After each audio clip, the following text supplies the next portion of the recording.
ครับพี่น้องครับหลังจากว่าแผ่นดินไหวไปแล้วพี่น้องเด้อที่พอไอ้เมย์เฮาสู่คนเบิ่งซอยกันว่านี่อีกคลิปหนึ่งเกิดขึ้นอยู่ประเทศพม่านะครับขี่โค่นไหลมาจะใส่น้ำไหลมาจะใส่พุทธมาจะใส่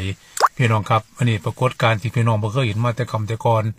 ก็ถือว่าเฮาได้เบิ่งสิ่งที่บ่เคยเห็นเนาะพี่น้องเนาะเป็นตาย่านพะโลขอขอบคุณสำหรับเจ้าของคลิปขอโทษเด้อนะครับที่นำคลิปนี้มาขยายไพ่แพร่ให้พี่น้องคนทั่วโลกได้เบิ่งกันครับอันนี้เกิดขึ้นจากเมืองพม่าได้พี่น้องเด้อเบิ่งเอาพี่น้องครับ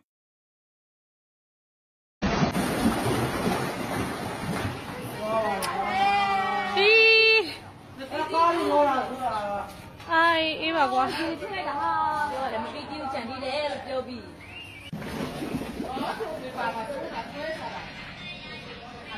ကောင်းတယ်မိုက်တော့ဗောဘယ်လိုဒီလေကထားလာအောင်မလားအလုံးမဒီနုံငံကြီးကဟိုနေ့ရတယ်ပြောနေတယ်ဒါကြီးကဝင်းမလျှော့ဘူးလားပြောတော့နုံကျုံကြမှာဆိုလို့ပြောတယ်တယောက်မှလည်းမကြငါလုံးမလုပ်ကြဘူးပြောပြီးမှဟိုနုံငံကြီးလေအမဟိုမှာဒီခေါက်ကနုံငံကြီးပြောနေတာအဲ့ဒါကြီးပေါက်တာဗောဒါ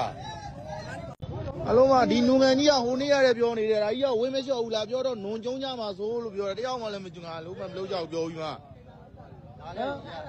ဟိုနုံငံကြီးလေအမဟိုမှာဒီခေါက်ကနုံငံကြီးပြောနေတာအဲ့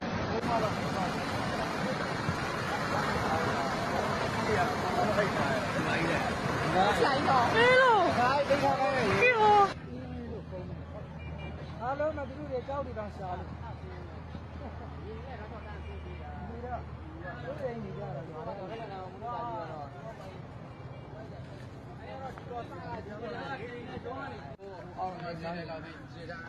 နေမိုင်းနေမလွတ်တော့ဘူးဘယ်လိုလုပ်မလို့ရွာထဲမှာနစ်ကုန်ပြီပါရောက်ကနစ်မှာတူတာဘာရောအဲ့နာအင်းဟိုပါလို့ရောက်မှာ